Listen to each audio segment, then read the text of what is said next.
या निमित्ताने या सभागृहाला आश्वस्त करू इच्छितो, कोणतीही शंका मनात ठेवू नका।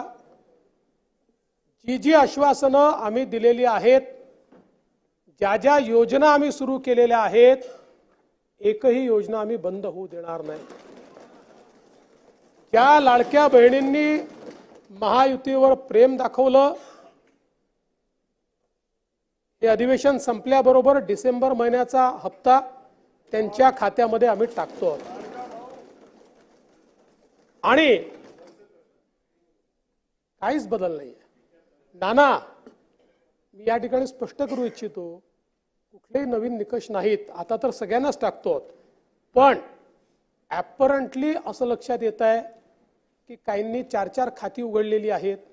तर जसं समाजामध्ये चांगल्या प्रवृत्ती असतात, त्याच्या काही वाईट प्रवृत्ती असतात।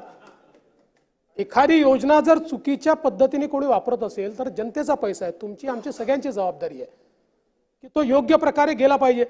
आता मागच्या काळात आम्हाला लक्षात आलं, माणसानीच 9 खाती काढली, आता त्याला लाडकी बहीण म्हणायचं कसं? पण लाडका भाऊ म्हणू शकत नाही, कारण बहिणींच्या पैशावर डल्ला मारतो तो लाडका भाऊ कसा?